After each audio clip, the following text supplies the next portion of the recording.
Here's a really good graphic that here is a really good graphic that I got off the internet. Symptoms of hypothyroidism. And you can see that these mostly are consistent with everything really slowing down.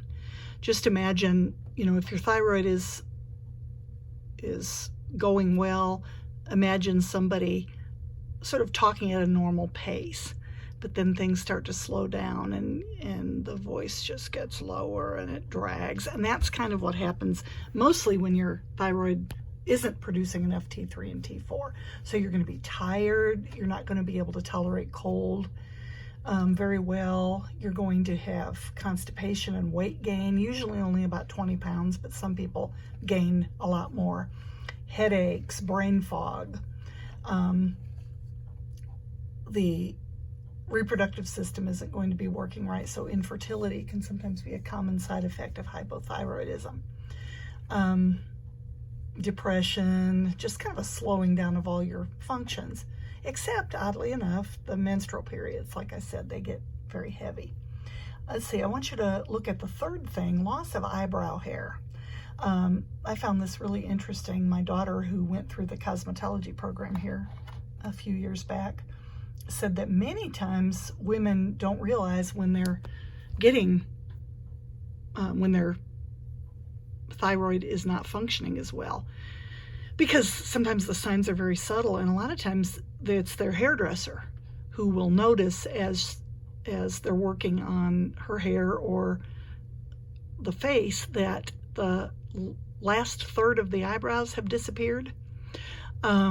And in some cases, that can be an indication of thyroid. It's sort of normal as we age to get thinner eyebrows.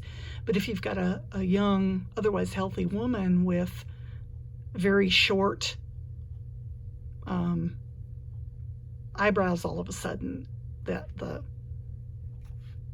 thyroid function should really be checked. There is a condition called mixed edema, which is the most serious form of hypothyroidism. That's where pretty much your thyroid has just slowed down completely and you are just not making any thyroid hormone. And things become extremely serious to the point where even mental status is affected. You usually are not going to see hypothyroidism this severe in the United States because we have access to medical care, or in a Western country. Generally, the people who are in this bad a shape either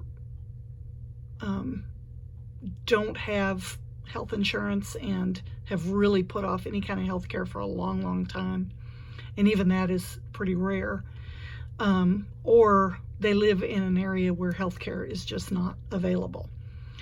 This next picture I've also found on the internet. This was a patient with mixed edema, and apparently she was a homeless patient from what I read. And when she finally came to the hospital because she was so sick, she was in severe,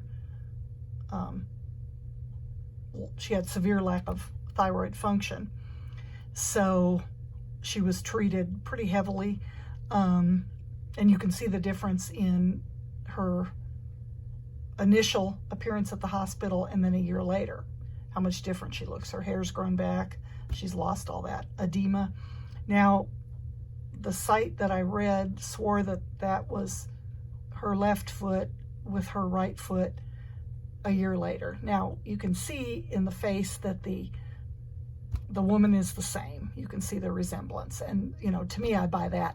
I'm not real sure that even treating mixed edema would make her feet look that good after a year.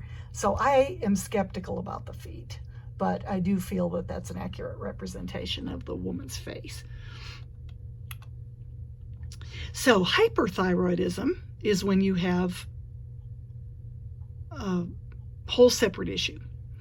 Your thyroid is too active. It's making too much T3 and T4.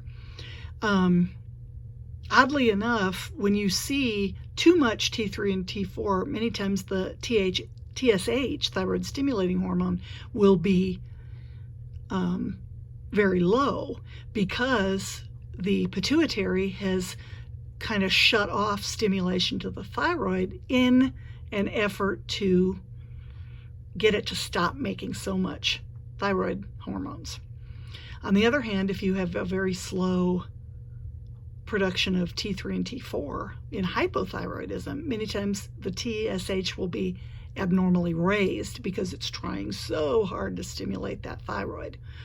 So you're going to have kind of an inverse effect. Hypothyroidism, too much TSH, not enough T3 and T4. Hyperthyroidism, not enough TSH, too much T3 and T4. So we do have some various anti-thyroid products that we can use to fight against an overactive thyroid. Many times with an overactive thyroid, you've got a tumor, a lot of times a benign tumor that isn't going to cause any problems in a malignancy way, but it speeds the thyroid up so much that the person has the opposite effects. They have the hyperthyroid issues.